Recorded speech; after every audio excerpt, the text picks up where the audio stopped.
BGP has been extended to support multiple protocols. In the early days, BGP was developed purely for the IPv4 internet in mind and to carry just unicast IPv4 prefixes.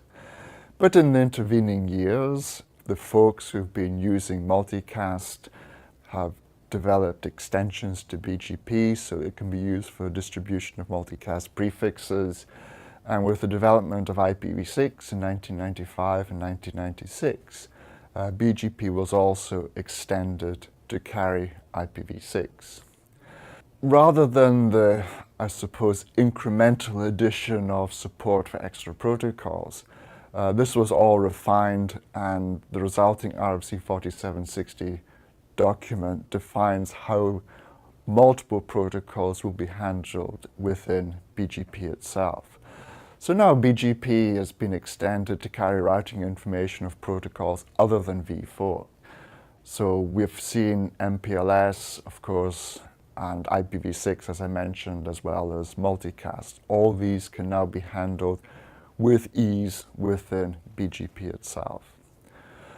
The exchange of these multi-protocol network layer reachability information is negotiated when the BGP session starts up. So if you look at the detail of a BGP neighbor being established, it will ask a series of questions with its immediate neighbor about which extensions are actually supported. And you can find these out. I mean, again, depends on your implementation. You can find out which of the various BGP extensions you and your neighbor will actually support, just from the CLI.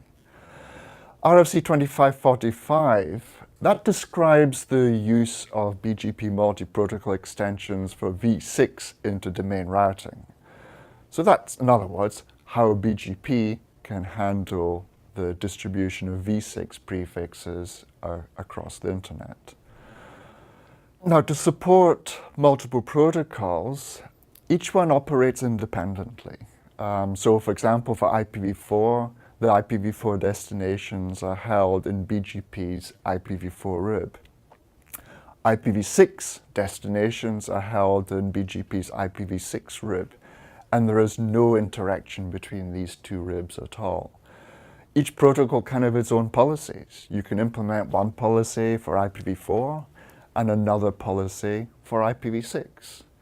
It's most common on the internet today, as we'll discuss throughout this series, for network operators to implement both the same policies for v4 and for v6. But should there be a need for us not to do that, we can have separate policies if we wish. And one thing that's very, very important, and a lot of people actually mistake, is that if you have a v4 destination, the next router to get to that destination must be basically of the same address family, so the same type of address. So for example, if you have a v4 destination, the next router to get to that destination must be reachable over IPv4. And likewise for v6, if you have a v6 destination, the next router to get to that destination must be reachable over IPv6. We're going to look at the next top attribute a little bit later on, and we can discuss this in a little bit more detail then. But this is actually a fundamentally important part. We cannot have a destination in one address family that's reachable through a neighboring router that's in a different address family.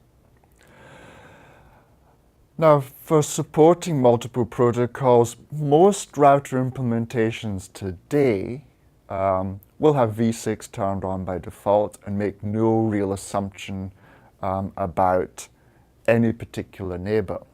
If you're still using Cisco iOS, the older versions of iOS, they assume that all BGP neighbors will be exchanging v4 unicast prefixes, even if these neighbors have v6 addresses. So if you're using iOS, you'll need to remove that assumption as shown in the slides. If you don't do that, it's not going to cause any problem. it's just going to make the configuration look very messy.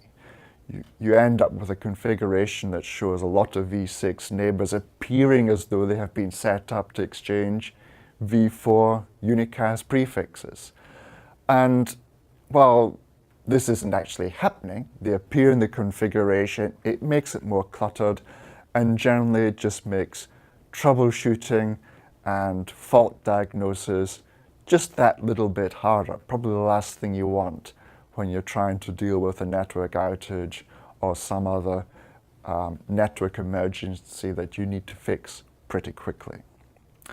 For operational simplicity, what we really want is for v4 neighbors to exchange v4 prefixes and v6 neighbors to exchange v6 prefixes, and then we just don't have any dependency of one protocol on another.